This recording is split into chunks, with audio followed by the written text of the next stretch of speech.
Hello and welcome to the Brazilian BA guest. It's a pleasure to have you here. Thank you for coming. If you haven't joined the channel on YouTube yet, please join.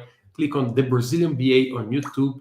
Click on the bell so you can be warned every time we have a new video. And we are talking very much about Nimble since the beginning of this year, and I had a lot of different guests talking about Nimble in different perspectives. And all that started from this article created by IIBA called Being Nimble, the scalable capability for organizations to sense and respond to change. And today I have a guest that came directly from IIBA, Mr. Jas Phul, the Vice President of Intellectual Property on IIBA. Thank you for joining me, Jas. It's a pleasure to have you here. Oh, thank you for the invitation, Fabrizio. It's great to see you again. Just, I have a question for you. That's the name of this episode. We can all obviously open from that and identify other stuff. But my question for you today is, what can we learn from the IIBA's research on Nimble? This document I just showed you guys.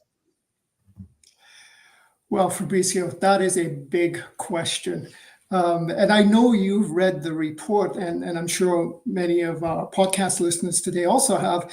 It is a thick research study, if I can call it that. So it's very dense with information, lots of information in there. So there's a lot that you can actually learn from and take away from and apply and see what works in your context. So, as you know, in the past, we as IIBA have spent a lot of time talking about the data in the actual research. And we delivered a number of presentations around the world that is really focused on that richness of data there. I think I'd like to take a slightly different approach to today's conversation, if that's okay. I'll focus on the narrative. I'll focus on the story. I'll focus on the big ideas that are embedded in that research. So with that in mind, I think I have 4 big takeaways that I'd like people to consider. And I think these are important, so I wrote them down so I could remember them. Number 1. Don't worry. You're my guest. Be my guest. Okay. So number 1, I think organizations need to become more nimble to be successful in today's world. So that's the first big finding from the research. The second big takeaway is that being nimble as an organization it's scalable across the entire organization. And to truly get the power of Nimble working for your organization, you do have to think about how to scale it. Number 3, I think, and this is also really important, developing nimbleness and combining that with business agility, that is a powerful combination. Okay.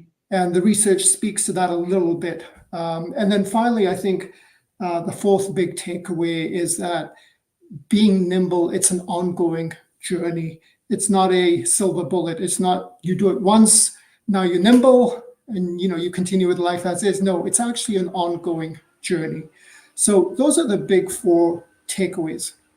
All right. So I would like to address each one of those in more details.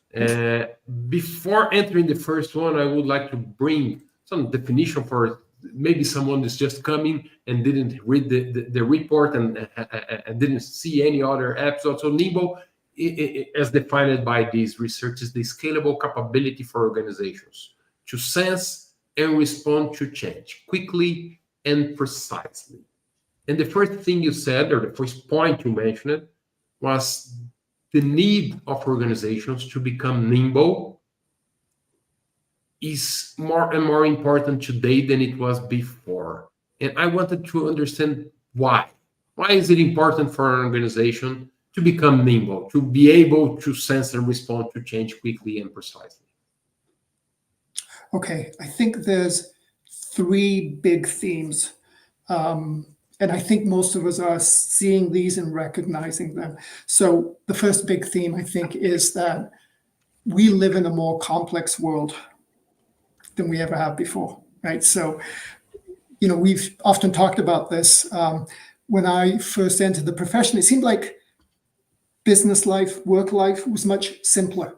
You knew who your competitors were. Usually it was a competitor on the other side of town, right? So you knew who your competitor was. You knew who your customers were. You had relatively small changes that you made to hold on to your customers. Well, today it's not like that, right? Today, you've got competitors all over the world. A new competitor may pop up tomorrow. And the other thing to keep in mind is that your competitors are a mouse click away today, right? So, it's a much more complex world from a competitor perspective. It's a much more complex world from a customer expectation perspective, because we're all used to a certain, quality of service, quality of product, and we expect that from everyone that we interact with. And that's just as relevant if you are a nonprofit organization. You're still facing those increased pressures and expectations from those that you serve. So that's one big theme that we need to think about. The second one is this idea of technology changes, right? So we have to deal with increased technology changes. It's not just one technological advancement, but many of them. And they're all happening at the same time. And they're all building on each other. It's almost kind of like this, unpredictable wave of technology that's coming our way. And we got to figure it out and figure out how best to leverage technology in order to serve our customers, around the world. So that's the other piece of it. And I think the third one is we live in such an uncertain world, right? So the VUCA world. Yes, our Agilist friends call it the VUCA world. And it's, the thing that I think about that really brought it home for me was, you've all heard of the black swan events, right? These are events that are so rare. They're outliers. We don't expect them to happen. In fact, they're so rare that we can't even attach probability to them happening.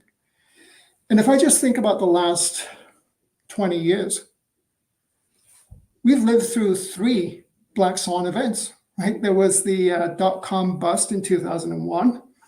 Mm-hmm. There was the great financial reset in 2008. Mm-hmm. And then we just came through COVID, right? Yep. So that's 3 black swan events in 20 years. And usually you expect them, once in a lifetime. So the world is very different. And I think those 3 big themes kind of working together, if you take them all together, our world is really changing in hard to predict ways. And so this ability to adapt, I think it's both a survival skill and it also gives you an advantage over your competitors. So I think being nimble is really quite crucial for organizations if we're going to navigate these challenges. Because if you come back to the definition of nimble, what is it about? Well, it's about quickly responding to challenges. It's about rapidly adapting to changing circumstances. And so at the end of the day, the bottom line is it's all about sensing and responding to what's happening in your environment. And I think that's why I would say organizations need to become more nimble. That makes a lot of sense. If you are not aware of what's happening around you, if you cannot sense correctly, you may even respond fast, but you're not responding it correctly. If you just sense but cannot respond, you are not also in a way of survival. So, and Fabricio, I was going to say, those are great points, right? And I think, just one other thing I would mention is, yes, we do talk about sensing and responding with speed and precision. It doesn't always mean you have to respond quickly or fast, because I think what it really means is sense quickly and then figure out the right way to respond. And sometimes, yes, it might have to be a really, really fast response. Other times you might have and be able to, it might actually be better for your organization if you kind of take a more measured approach to your action. But I think the key is really sensing fast, so you're on top of the changes that are happening in your environment. That's interesting. Sensing quickly and respond precisely. Probably Yes. we could even dissociate these two ones. That's nice. That's a nice way of seeing it, and how important it is for survival, and how this can be a, a differentiator in your business. Perfect, perfect. I like it. So I think it's clear why an organization needs to be nimble. And you said that nimble is a scalable capability. So nimble should be in all your organization. Because when I think about sensing and respond, I can think about myself. I can see myself in that and trying to sense and respond. But I'm a person, right? I'm not a whole organization. And you are not talking just about an ability of an individual, but you're bringing this idea of nimble as a characteristic or a capability of a whole organization. How do you see that? How is that possible? So let me build on what you said, because I think you said some really, really important things there, Fabricio. And let me tie it back to where we started with our first topic, right? So it's a different world now. And organizations need to evolve. We believe becoming more nimble is really a natural evolution that organizations should embrace. And again, remember, nimble is it's a business capability. It's not a way of working. It's not a method of work. It's a business capability. Right. And it needs to be scalable if you are going to get the true power of nimbleness for your organization. And so what do I mean by that? Think about who in your organization has the best information about customers, the best information about competitors. And 90% of the time, it's those people in your organization that are closest to the action, the ones that are closest to seeing the impact that competitors are having, the ones that are the closest to serving your customers, right? And so the reason that this needs to be across your organization is that they've got the best information. They can probably sense faster than perhaps somebody sitting in a leadership position. Maybe they're closer to the action is kind of what I'm trying to say.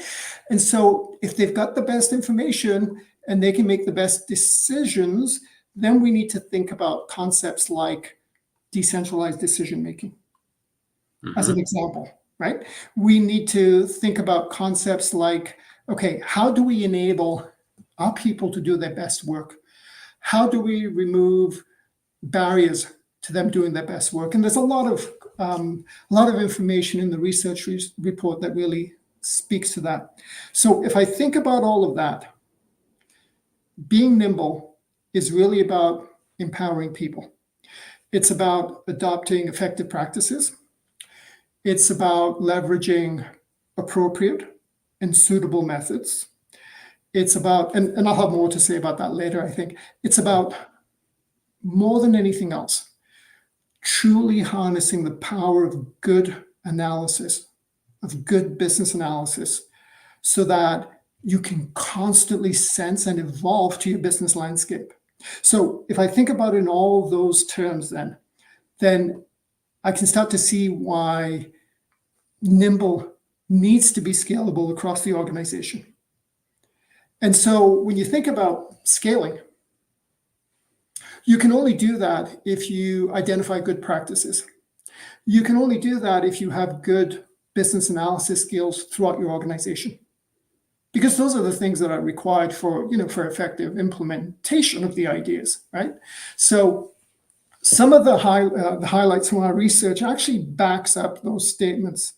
There's a section of the report where we talk a lot about, kind of the real world examples, real world feedback. There's real world quotes in there.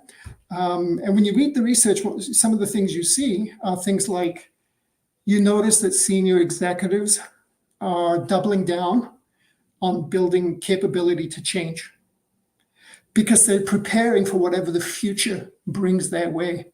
And in fact, one of the findings from the research was that 76% of organizations feel they need to increase their ability and their speed of change, right? So what that is telling us is that organizational leaders feel they need to react to change at a faster speed, or they risk being get left behind. Not only that, but the research also showed that being nimble is critical when it comes to things like meeting customers' expectations, when it comes to leveraging data in powerful ways, when it comes to successfully executing digital transformation. Mm-hmm. Being nimble becomes really important in those types of work. And so at the end of the day, one of the other things that the research showed was, what are those key practices that support everything we just talked about? What are those key practices that actually help organizations, in effect, become more nimble? And so if I think about that, and you might remember this, Fabricio, they're outlined in the report, right? And there's 8 practices. Mm-hmm. I always forget 1 or 2, but basically assess the strategic alignment, clarify decision impacts, respectfully challenge to grow, define what is both valuable and viable. So in other words, not just valuable, but it's actually possible. Enable dynamic. You're there. Oh, yes, now I see them. Okay, so I won't line them all off, but here's my point. If you think about all of those practices, how many of them would you say, Fabricio, how many of them rely upon good business analysis? And I would say all of them. Yeah. I was trying to find someone who does not, but all of them. Yeah. And so, good analysis becomes really important in terms of building this nimble capability. Yes, and especially when we mentioned the importance of sensing before responding, that's probably where business analysis came as a need for sensing, because it's about making sense of stuff, being able to understand what's going on and explain that in a turn that visible for everyone. And if you want this organization to be nimble, and I was thinking when we were explaining the importance of nimble being a scalable capability, it's not about the CEO being nimble and taking all the decisions very fast and understanding very fast, because nobody can. It's not human possible unless you have a very small organization. You are a popcorn seller in the street, and so you are the whole organization. If you have a big organization, you mentioned that you need that the people who have access to the data, the people who is on the field, the people who is really dealing with customers, with solution providers, with all the team, they have the data. They should be able to sense, understand what's going on, align. That's one of the points here that you mentioned in this practice. Align what's happening with the strategy and taking decisions aligned in the field, in the point. So that makes an organization nimble and not asking for decisions for a superior hierarchy. Yeah, great points. And really what that speaks to, Fabricio, is that nimble has to become a part of your organization's DNA. It has to be how you function. Mm-hmm. It has to be how everyone in the organization functions. And because if you can get there and everybody is doing what they need to do in terms of sensing quickly, responding appropriately, knowing when things need to be escalated, making decisions that they're comfortable with, when you can create that kind of a culture in your organization, okay, well, now you've got the ability to kind of, respond in whatever happens in your environment. Perfect. In a scalable way. I like it. I see there are some questions coming in the chat. Please keep them coming. I will pass through all those 4 points that you mentioned, and we can come back to some questions, unless there are some questions that are very specific to what we're talking, like when we were mentioning the first the first point about being the need to be nimble, and we spoke about speed to response and to sense, and Florence said that's a great point. Probably speed response by itself is not always the right answer. We have to clearly understand. So the speed in sensing is probably more important than speed in responding. So we can respond precisely. That's the point. Yeah. And the point is, of course, you can't effectively respond until you've accurately sensed. And I think that's what organizations have to really become good at, is sensing what's happening in their environment, because then that will lead to better actions. Okay. Well, there's a question for Nindy that I think is valuable for us to answer right now. What might a specific statement be that can be stated expected business outcome by adopting a nimble approach? Well, before you answer, I'm not sure if approach is if nimble is an approach, but I would reframe it by being nimble. So if my organization is nimble, what is an expected outcome that I should expect from being nimble? Okay, so I think there's lots of them. And I'll just generically answer that, right? So if you think about sensing, responding, you are understanding what's happening in your environment. You are understanding customer expectations. You're being more responsive to customer expectations. You're being more responsive to your competitive environment. It should make you an organization that can deliver faster, deliver better, deliver higher quality. It theoretically should allow your organization to hold on to your customers, because everyone's trying to take customers away from you, right? Yeah. If you're a nonprofit, it allows your organization to serve your community better and more effectively. At least understand what your community really needs and provide the right response for them. Yes, exactly. And I think, in some cases, it can mean the difference between survival and going out of business. Yeah. Right. So, there's many benefits. It makes your environment as an organization the kind of organization that people want to come and work for, because they know they're empowered. They know they're trusted. Who doesn't want to be part of an organization like that? And so, particularly in today's world where it's difficult to find good people and to hold on to good people, I think you become a preferred employer of choice for people. And we could go on and on. I think there's lots of benefits and good outcomes to have here. And I reframe it in this question about approach. Would you like to talk about that a little bit? Why is Nimble not an approach? And why is it a capability? What's the difference about a capability and an approach? So when I think about approaches, I think about approaches in the same way that I think about methods, right? Everybody has a favorite approach. Everybody has a favorite method. And in many ways, our kind of default way of working is to go back to those preferred approaches, go back to those preferred methods, use our favorite techniques, use our favorite approach. That's not what this is about at all. This is really about a capability, because what we are trying to do is we are trying to build a business capability that strengthens the organization across the board. We don't care what methods are used.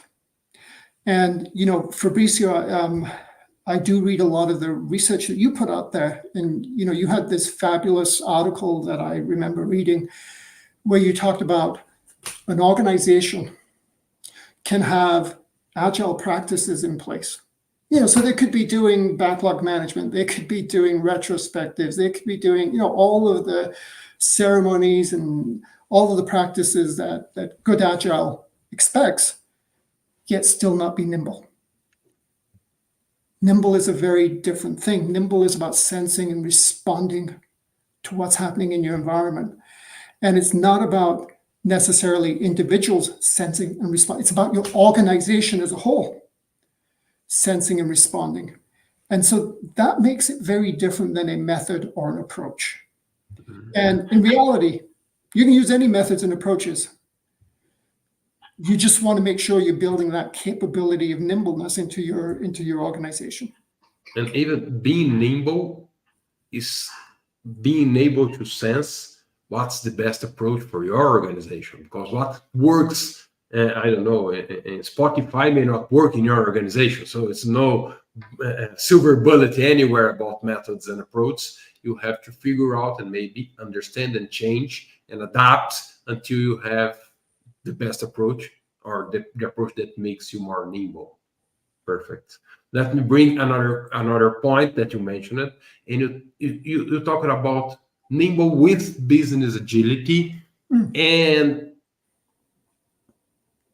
in a lot of situations, sometimes, and I have heard this not for one or two person, but a lot of person, they feel like nimble and business agility as the same thing. But you mentioned that Nimble should work with business agility. So you define them as different things. Could you help me to understand the difference about those two concepts, or at least how you are differentiating these two concepts, and then bring how can Nimble and business agility complement each other? Yeah, sure. Let's talk about that. So you're right. The way I phrased it was developing nimbleness, combining that with business agility is a powerful combination. So you're correct in your assertion. I'm seeing them as slightly different. I think while both being nimble and business agility kind of share the same overarching goal, right? And that is, how can we enable our organizations, to be more flexible? I think they differ in their specific focus and emphasis.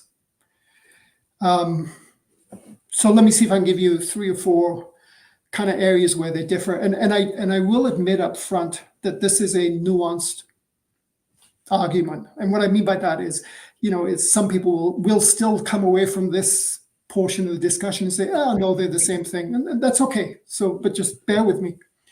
Mm-hmm. Yeah, at least let's understand your thoughts on that, right? So yeah. So let me first of all address it from a kind of a conceptual focus of being nimble versus business agility. I think being nimble really emphasizes this idea of developing this scalable capability within your organization to sense and respond. And so in many ways, it focuses on building a culture, and also, I'm going to use the following word very loosely, an infrastructure, if you will, that allows your organization to really navigate uncertainty and capitalize on emerging opportunities. I think that's the conceptual focus of Nimble. When I think about business agility, so business agility from a conceptual focus, it really focuses on principles and practices that are really kind of aimed at making your products, your services more flexible and more innovative. So it includes things like customer focus, customer centricity. It involves things like iterative development and cross-functional collaboration. I'm not saying those are not important in being nimble. I'm just saying where the focus is different, right? So that's one way in which they're different from a conceptual focus. Right. So maybe if we are talking about business agility in your way of thinking, we could be referring to an approach. Yes. And Nimble not an approach, but the outcome of the approach you're using, or the result of using some approach. I could use business agility practices. I could use business agility way of working, like having small iterations, learning, delivery constantly, focus on customer. Those are very important principles on business agility. And those principles and practices could help me in become nimble. Yes, exactly. Right. Exactly. Right. Okay, now let's look at it from another aspect. Let's think about scope of application. right? Being nimble, in a sense, it really focuses on the internal mechanisms and processes that enable your organization to be responsive to change. So it may involve redesigning and restructuring workflows. It may involve empowering and engaging employees. It may involve fostering this culture of continuous improvement, right? Those are kind of the big things to think about in terms of scope of application. When I think about business agility, often business agility extends beyond kind of internal operations. It kind of encompasses how organizations interact with their external environment. It involves adapting products and services in response to customer feedback, right? So the scope of application is different, I believe. Okay, but very complementary. Right. And that's the point that you mentioned, that nimbleness or nimble and business agility could work together. I'm not sure if that was the phrase you mentioned. You may help me. That's exactly the idea, Fabricio, is that they can combine and be a very powerful combination. And in fact, I think both are actually needed, right? But, I'm not here to talk about business agility. I'm here to talk about Nimble. But let's continue with this little comparison, because there's probably 3 other things I could kind of talk about that helps to describe why I think of Nimble as different than business agility. So the third thing I think is measurement and evaluation, right?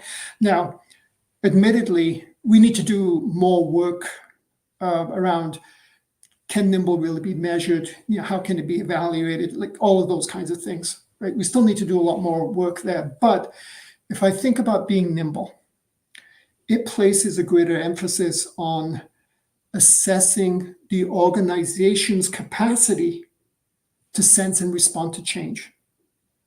So I haven't really thought about it much, but it could involve metrics like, related to decision making, or speed of action, or innovation rate, or employee empowerment as examples of potential metrics. And even the quality of those decisions and quality of those actions that are being made. Right. Or the precision, right? As we said. Yes. So if I compare that to business agility, and recognizing that business agility often involves the use of very specific methodologies and frameworks, right? So, you're using agile, lean, etc. But those are agile methods and approaches. From a business agility perspective, you might be using SAFe to scale your practices. You might be using less. You might be using, and there's a whole host of them, right? But those methodologies and approaches, they provide very concrete practices and metrics, such as sprint velocity, cycle time, customer satisfaction scores. So my point is, you see how the focus of those measurements and evaluations are different than how I think we could potentially evaluate being nimble. Yeah, they could be a path to measure nimble in a higher level, but if I think about those measures, they're very efficiency measures. And when I think about sensing and respond precisely and quickly, I'm thinking about, another level of measurements. And it's easy, and that's the point, right? It's easy for someone have very fast sprints and not being nimble. Yes. Or they're very well in the measurements of those specific ways of measuring methods, but they lose the connection about nimbleness. So it's not that nimble is better than business agility. That's not the point. But business agility should be focused on making my organization nimble all the time. I should always Yes, connect. If it's not making my organization nimble, it's worth nothing. I exactly. should change it. Exactly. And you're right. And this is not about being critical of our agile friends or business agility. It's just that I think Nimble brings something to the table that can add to the conversation, that can help build stronger organizations. And there's two of the things I It have. at least help us to get into these kind of conversations, right? Absolutely. Yeah. For BCI, two other things in mind when I was thinking about Nimble compared to business agility. So shall I go on to the next one? Yes, please. Okay, so the other thing I'm thinking is organizational culture, right? So if I think about being nimble, it really kind of emphasizes the importance of a culture of adaptability, of learning. It kind of encourages, a certain level of informed risk taking. It promotes a sense of autonomy and engagement for our team members. And it's, in a sense, it's about building resilience in the face of uncertainty. So it's not just about reacting, but it's also about being proactive and seeing opportunities as they emerge in your competitive space, in your market space, in the communities that you serve. If I think about business agility, it also focuses on culture, but it may place more emphasis on specific cultural values and norms that are associated with agility, right? So what I mean by that is the bedrock of all agile approaches are, of course, the 4 value statements and the 12 agile principles. Mm-hmm. And everything is manifesto. Yeah, and so from the Agile Manifesto, exactly, and everything is built on that. So I think again, from an organizational culture perspective, it's slightly different. And then finally, my last thought, which is just connected to what I just said, I think that, and I don't mean this in a bad way at all, right? But I think one is a proactive approach, and the other one is a little bit more reactive approach. So if I think about being nimble, although I don't want to call it an approach, I just mean it's proactive, right? It really focuses on sensing, on seeking out, actively looking for those signals of change in your environment. And so it emphasizes staying ahead of the curve and anticipating those shifts before they're fully played out, because that gives you the most runtime and lead time to be able to react appropriately. If I compare that to business agility, I don't think that's what the focus of business agility is. I think there's some of that there, but it's not about, reacting to unexpected disruptions or reacting to market shifts. So I think, I don't want to call it reactive, but it's different than this proactive kind of thinking that I've laid out for being nimble. But it could be, right? So I could use a business agility approach with the focus on being nimble, and so I can align those things. They're not competition. It's Right. what are the practices? Because I want to be nimble. Okay, I want to be nimble. What could I do? You don't answer. What could I do? Because you're not an approach. What's the recipe? So let me look for some possible ways about being nimble. So there's a lot of practice on agility word, and I can find out those practices and try to apply them. But I should always be focusing on being nimble. So I'm not just following the practices mechanically or just doing it because it must be measured. No, because it helps me to become nimble. So having this focus and having this guidance may help me to get the best out of it. Absolutely. And I think that's the really important point in this part of the conversation is that, being nimble and business agility can work together and should work together to drive organizational success. Because They both have respective strengths, and they actually focus on very complementary ideas that align and work well together. Perfect. Perfect. The last point you mentioned was about being nimble is not something that you are or not. Is an ongoing journey. It's like being strong or being healthy, or it's not something that let me plug this nimble interface on my company, this plugin, nimble plugin, and now we're nimble.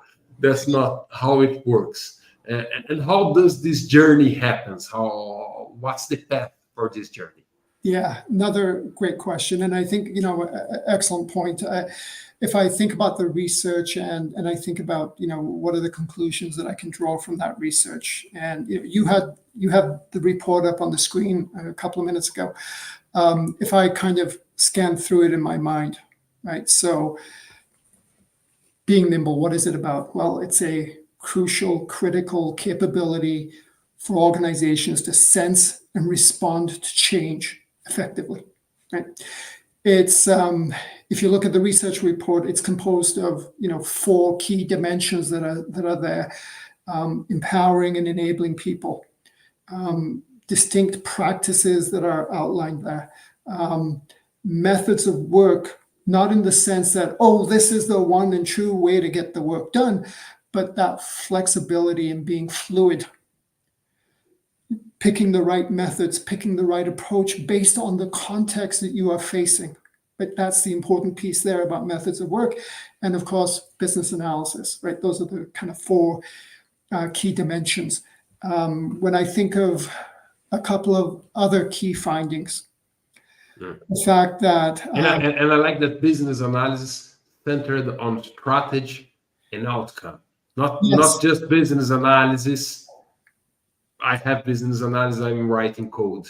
I'm helping my software developers to define their functional requirements. No, it's centered on strategy and outcome. So I should be sensing all the time, how can I bring better outcomes for my organization? That's the point. And that's not, if I understand it right, please correct me if I'm wrong. It's not just about those people who have the role of business analyst in an organization, but having the business analysis as a strong capability inside my organization is being able to understand what's the strategies, align strategy with operation, understanding the needs of all stakeholders, who are my stakeholders, what's the best alternative to solve the needs of my stakeholders. And this should be crossed in the organization.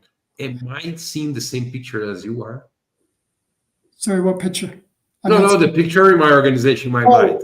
That is absolutely perfect, right? So Fabricio, you and I, sorry, I thought you meant you had something on the screen. No, but that picture you painted is perfect. That's exactly the way to think about business analysis, right? So, what you just described there is business analysis is now evolved into a capability that delivers outcomes.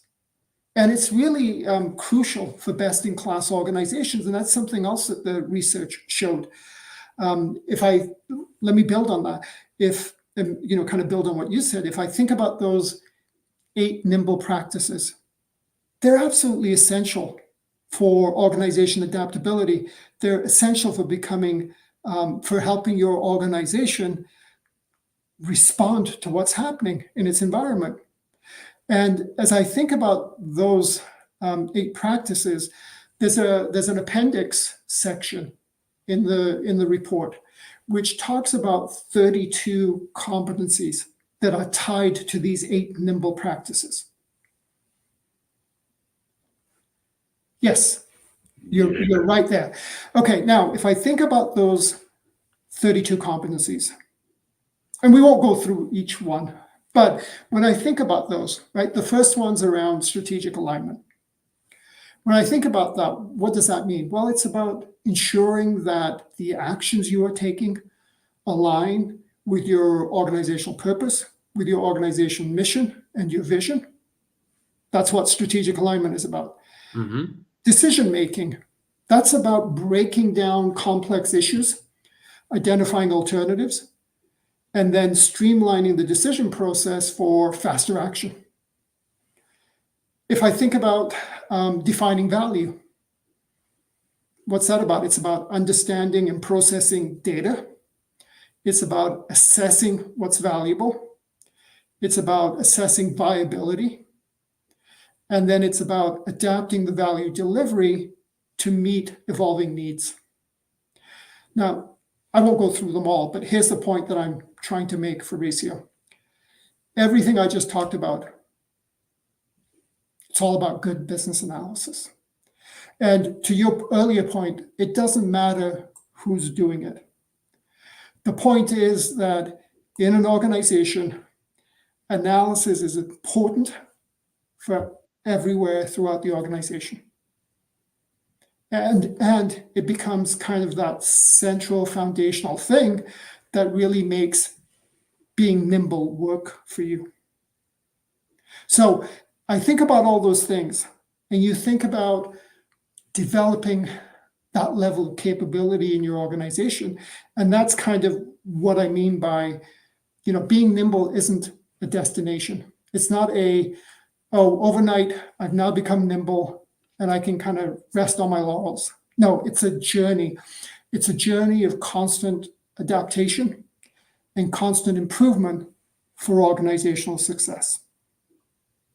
Right. So you must always be adapting. So adaptation is not something that you reach. It's something, I was adapted last year. Will I be next year? That's another stuff. Right?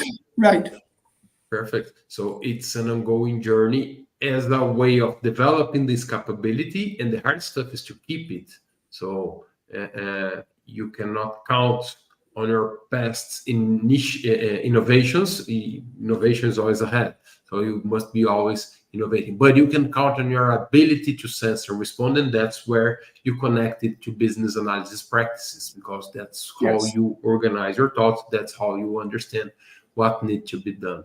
Yes. I like it. I like it very much, Jas. We have some questions from the audience, and I want to bring them. And I'm sorry, people who are joining us, that it took me some time, but I wanted to have this time for focusing on your questions now that Jas expressed all the points that he mentioned. So how or can a government become nimble with all regulations and process, democratic process, etc., to work with? Because usually governments are very bureaucratic, and I believe that's the point that Walter is bringing to the discussion. Could they be nimble? Could they respond quickly? And how to do that? Yeah, it's a great question. And one of the things I'll confess up front is I don't have all the answers. Yeah, I just have a point of view. And so questions like this, I think they're not questions that can be easily answered. It depends on the government. It depends, what part of the government. It depends who they are serving in what capacity. So let me give you an example. And, this is a big question, so I'm going to give you a big example, right? If I think about countries around the world that are tied to the US dollar in one way or another, years ago, we never thought any country would ever break away from that alignment with the US dollar. The US dollar is the reserve currency of the world, right? Mm-hmm. Okay, so can other countries think differently? Can they do something different? Well, we have a country in South America that's done that, right? They adopted Bitcoin as their reserve currency. 20 years ago, Bitcoin didn't even exist. And now you have a major country that adopted it as its currency. So can governments change? Of course they can. The question becomes, we as citizens, what are our expectations? What do we expect from our governments? And I don't have answers as to how to change. I do think, though, even if you are a nonprofit, even if you are a government agency, you do have to think about, are you providing the services that your citizens need? And if not, what can you do about it? So I'm not suggesting all governments adopt Bitcoin. I'm just giving that as an example, right? Mm-hmm. It can happen. It just depends, is there the desire and the will to want to make those types of changes.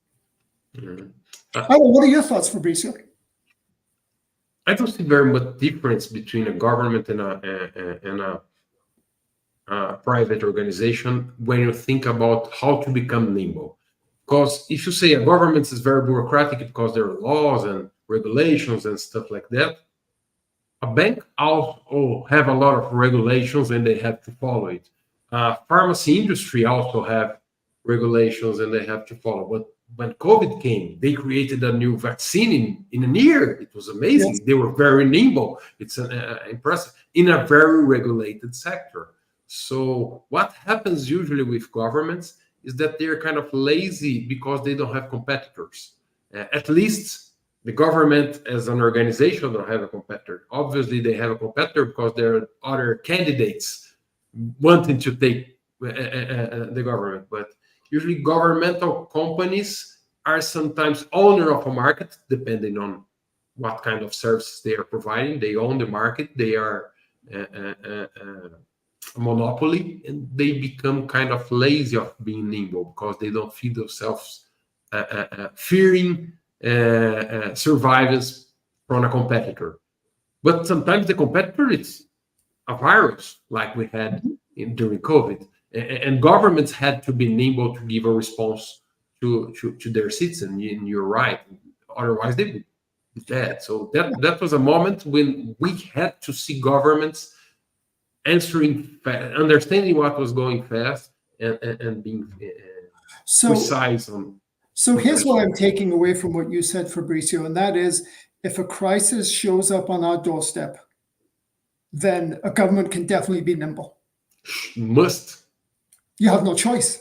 Yeah. Otherwise, a lot of people may die. Exactly. Yeah. I like that one. Let's look for another question here. And Stefan is provocative as always. So, is IIBA an organization, a nimble organization? And I think he even rephrased it. Is IIBA an organization nimble? And if so, what does it make IIBA nimble? I don't know how to answer that. I haven't thought about it enough.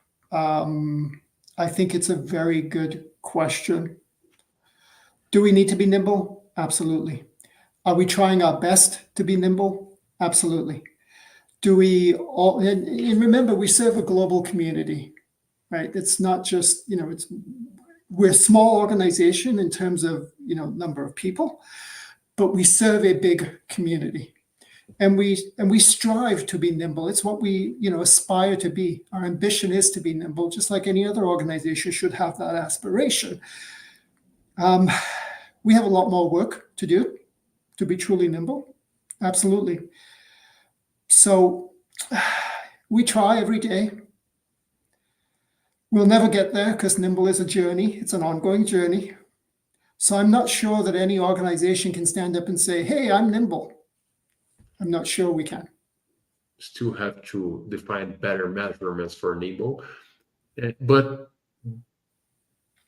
our survival is depending on being nimble. That's what I understand. So IIBA must be nimble, otherwise it won't survive. Yes. And I understand you are aware about that, right? Of course. Another question from Nini. How does IIBA see itself leveraging nimble in the BA knowledge base? And I'm not sure if Indy is mentioned the knowledge hub, or if you can answer the knowledge hub and the wider knowledge base of IIBA IP. It's a great question. I think what we have to remember is today it's a piece of research, and our model. So if the question refers to the IP BABAC guide, does it get included in that? If that's the question, then I think we can't include it today because it's a piece of research. And with any research, it has to be field tested, right? So, we put the research out there, we are getting feedback from the community. If it comes to the point where we need to incorporate it into our IP, it'll be because our community says, this is so important, it needs to be part of our IP, but we're not there yet. If that happens, then we'll do what we always do, which is, if you think about how we created the BABAP guide, if you think about how we created the business data analytics guide or the product ownership analysis guide, we bring together volunteers from around the world. We sit together virtually, we dig deep into a topic, and we collectively figure out what belongs in that IP and what doesn't.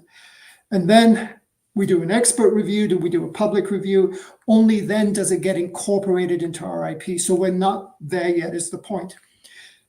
If the question is around how do we leverage Nimble into the Knowledge Hub, that again can be done quicker, faster, if that's what's required. And we let our community tell us if that's what they want. So, again, we haven't reached that conclusion yet. But if that's what our community wants, then we will put it into the Knowledge Hub and make it accessible in an easier way than it is today as a PDF. Right. Still sensing before responding, and you didn't sense it not yet to put it there. I understand that, right? So speaking about business analysis being a key enabler for a Nimble organization, what can you advise BAs to do differently to help their organization be more nimble? Wow, great question. So the first thing I would say is think about all of the competencies that we as business analysis professionals have developed over the years.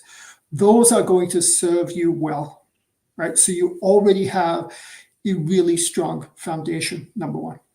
Secondly, become familiar with the research and think about, the 8 practices, think about the 32 competencies. It's not that they're new competencies, it's just you need to think about things a little differently. Mm-hmm. And you need to connect pieces a little differently. And then think about how do you elevate the conversation in your organization. Talk to people that matter about the importance of Nimble. Now, I say matter tongue in cheek because it means anybody and everybody. Right? Remember how we opened up this discussion? Nimble is an organizational capability. Mm-hmm. Everybody needs to understand how Nimble can help the organization. So it's a bottom up, it's a top down, it's everybody in the organization. So you want to have those discussions. You want to think about what do we as an organization need to do to be more nimble. And when you've figured those pieces out, now you can start to bring your competencies to bear. And like I said, you as a business analysis professional are better prepared for this journey into the Nimble world than I would say anybody else in the organization. Perfect. And the last question for us to end this session from my friend from Brazil, Sergio Luis Haas. It may be 2 presumptions of me, but an organization can reach a state of Nimble process by process. And he's proposing that idea, process by process. In other words, is the state of the art of a Nimble organization necessarily process by process, reaching nimbleness in each process one by one? I don't think so. I think about Nimble as an organizational capability. And so you have to, sensing and responding, you have to figure out, I think, first of all, what sensing means in your organization. So what are the listening posts? Where are you getting your information from? How are you collecting that information? How are you discussing what you are learning? Because you're continually learning from your community, you're continually learning from your marketplace, continually learning from your customers. Are you having those discussions in the organization? Are there processes in place? Do there need to be processes in place? Maybe, maybe not. I think that's one side of it, the sensing. The other part of it is the responding. What are your processes today? to respond to what you're learning? Do there even need to be processes? Is it more about, decentralized decision making? Is it more about trusting employees? Is it more about building a culture? So it might not necessarily be a process by process thing, although process plays a piece in it, right? Because I described a couple of the processes we need to think about. So I don't think it needs to be process by process, but I think process is an important component of this. Right. As it is in any capability. And, Yeah. and if I understand the Sergio ideas, is I have my process that are part of my capability of being nimble, and I should also try to look for my other processes and try to figure how nimble can they be. Something for us to think better.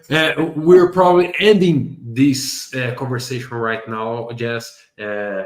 We're on the top of the hour, so thank you very much for joining me. Is there something you would like to share before ending that I didn't ask you? Sure. Let me kind of give you my final thought. And Fabricio, as we were talking, I was thinking about, is there a fun way or fun analogy I could use? Because I know you are a very fun guy, and I don't think I can match you, but let me try the following. And I wasn't sure if I wanted to share this story with you, but Come on. well, you and I A fun story. Yeah, Yeah, you so- must share that. you and I are friends, right? And I've known you for a long time, so I think I'm in a safe space here. Okay, so I was born and raised in England. And, I remember around 10 years old in England. It was the 1970s. And there was a particular type of movie that became very popular in England. Martial arts movies. All right. We had never seen, as a kid growing up in England, we'd never seen anything like this. And the biggest star in those movies was a person by the name of Bruce Lee. I don't know, Fabricio, have you heard of Bruce Lee? Of course I did. I just Okay. saw and there's an amazing movie about him, about his life on Netflix. I recommend it. A documentary. Okay. Very nice. I'll have to catch that. I mean, I haven't seen any of those things since I was a kid, right? But it's, you grow up with that. And I remember seeing him in an interview at that time, right? And so here's what he said in this interview. Okay, now I can't do a Bruce Lee impersonation, right? So, but here's what he said. He said, now you put water into a cup, it becomes the cup. You put water into a bottle, it becomes a bottle. You put it into a teapot, it becomes a teapot. Now, water can flow or it can crash. Be water, my friend. So, how do we apply this to our work? To me, being nimble is really about being fluid to your surroundings. Nimble is about an organization's ability to adapt to what's happening in its environment, or what we refer to as context, and adapt in smart ways. Sometimes with speed, sometimes measured, more disciplined, doesn't matter, but reacting in smart ways. It's about being open to the challenges around you without being stuck on a particular approach or a particular method. It's about being adaptable, being resilient, being versatile. And when you're intelligently responding and intelligently sensing, you're seeing opportunities and you're reacting to those opportunities. You're reacting to your customers' evolving expectations or to the needs of the people you are serving. So it's not always about speed, but it's more about finding the right pace of movement for the context you're facing.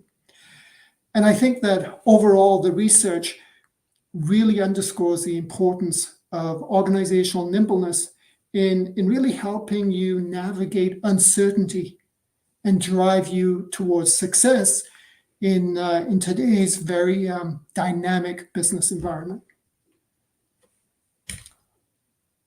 That's my final thought. Be water, my friend.